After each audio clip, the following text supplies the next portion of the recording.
After Hamas horrendous and barbaric attack on Israel, butchering civilians, several questions arise about the modus operandi, intelligence gathering preparation, and the intelligence failure of Israel's mighty security apparatus involving Mossad, Shin Bet, and the IDF.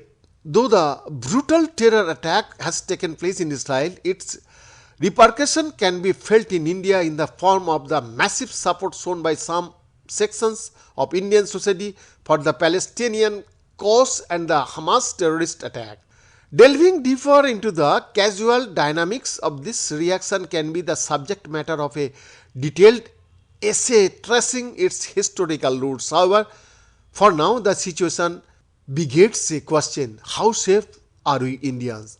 Imagine if one fine morning we get up to witness hundreds of terrorists flying into the Indian territory on gliders and parachutes, or a team of Fidain go on a shooting spree, killing civilians.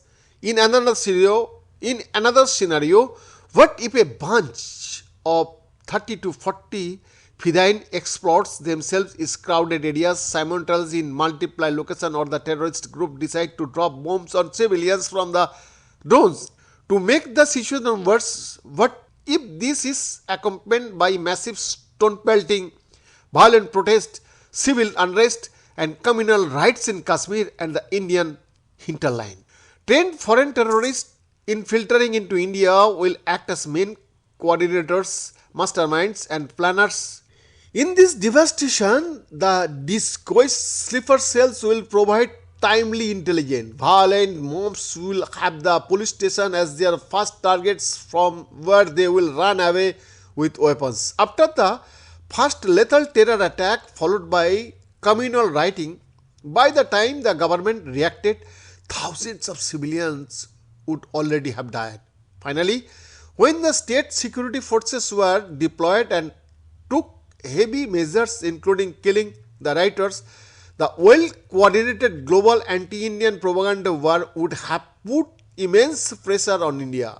Inimical adversaries like China, Turkey, Pakistan, and in the case the OIC countries, and even the left liberal NGOs, politicians, media houses, journalists, and intellectuals will make huge noise and corner India internationally.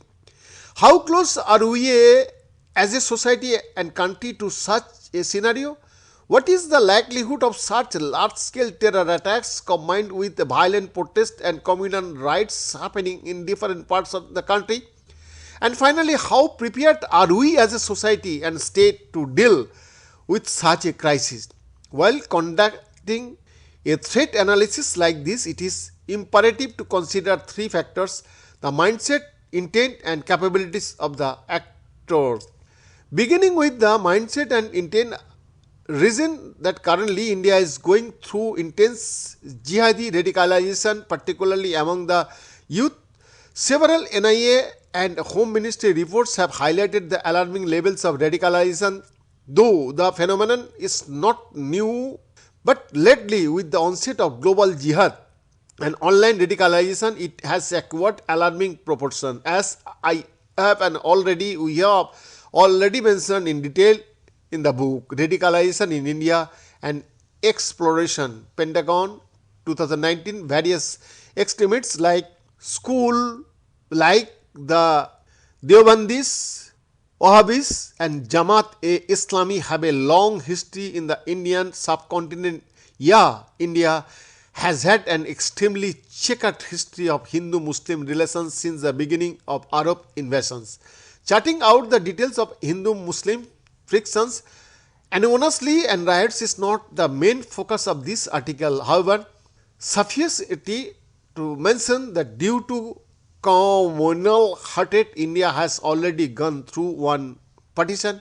Even post-partition, India has witnessed massive communal riots in almost every part of the country. After the onset of global jihadi, Babri Masjid demolition, the Hindu-Muslim dynamics took an uglier turn and terrorism enraged as a major threat in India. In Kashmir, Pakistan has already run a proxy insurgency and an intensive radicalization program for the last 3 decades, which has resulted in the near total destruction of the secular foundation and communal harmony. Likewise, in the Indian hinterland, post 1990 Islamic radicalization has been on the upwing.